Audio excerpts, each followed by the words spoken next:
ഇടുക്കി കാന്തല്ലൂരിലും കാട്ടാന ആക്രമണം ഉണ്ടായി. സ്വകാര്യ റിസോർട്ടിനുള്ളിൽ പ്രവേശിച്ച 2 കാട്ടാനകൾ നാശനഷ്ടങ്ങളുണ്ടാക്കി.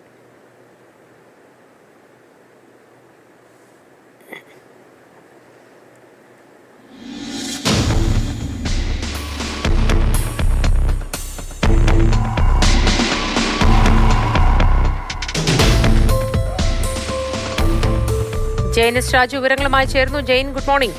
ഏത് റിസോർട്ടിലേക്കാണ് ഈ ആനകൾ എത്തിയത്? എന്തൊക്കെ നാശനഷ്ടങ്ങൾ ഉണ്ടാക്കി ജെയിൻ?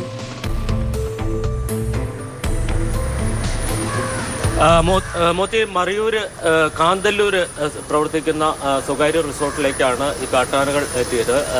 ഈ മേഖലയിൽ സ്ഥിരം ഈ തരത്തിൽ കാട്ടാനകളുടെ ശല്യമുള്ള ഒരു മേഖലയാണ്. ഈ റിസോർട്ടിൽ മാത്രം 5 തവണ കാട്ടാനകൾ എത്തിയിട്ടുണ്ട്. ഇതിനു മുമ്പും ഗേറ്റ് തകർക്കുകയും റിസോർട്ടിന്റെ അകത്ത് കയറി അവിടെ ഉണ്ടായിരുന്ന കൃഷികളൊക്കെ നശിപ്പിക്കുകയും ചെയ്തിട്ടുണ്ട്.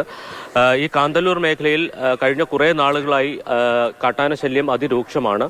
പലതവണ ഈ കാട്ടാനകളെ ഓടിച്ച് കാട് കയറ്റുന്ന നടപടി വനംവകുപ്പിന്റെ ഭാഗത്തു നിന്ന് നടത്തി. എന്നാൽ അതൊന്നും പൂർണ്ണമായും വിജയം കണ്ടില്ല എന്നുള്ളതാണ്. കഴിഞ്ഞ 4 ദിവസമായി ഈ 2 കാട്ടാനകൾ ആ പ്രദേശത്ത് നിലയുറപ്പിച്ചിരിക്കുകയാണ്.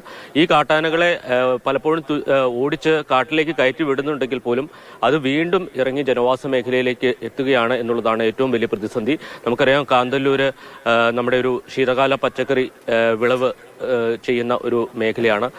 ഓണത്തോടനുബന്ധിച്ച് വ്യാപകമായി കൃഷി അവിടെ ഇറക്കിയിട്ടുണ്ട്. ആ കൃഷികളെല്ലാം ഈ കാട്ടാനകളുടെ ശല്യം അല്ലെങ്കിൽ കാട്ടാനകൾ നശിപ്പിക്കുന്നു എന്ന ഒരു പരാതിയാണ് കർഷകർക്കുള്ളത്. ഇത് പരിഗണിച്ചുകൊണ്ടാണ് പലതവണ ഈ ആനകളെ വിരട്ടി കാട്ടിലേക്ക് ഓടിച്ചത്. പക്ഷേ ഇതൊക്കെ 1-2 ദിവസം കഴിയുമ്പോൾ വീണ്ടും മടങ്ങി ജനവാസ മേഖലയിലേക്ക് എത്തുകയാണ്.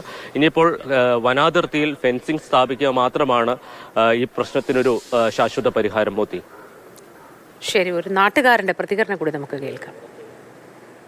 ഇതിനു മുന്നേ ഇതുപോലെ ആന 2-3 പ്രാവശ്യം വന്ന് ഒത്തിരി നാശനഷ്ടങ്ങളുണ്ടാക്കി. അപ്പോഴെല്ലാം ഗസ്റ്റുകളും ഒക്കെ നിറച്ച് ആൾക്കാരുള്ള സമയമായിരുന്നു.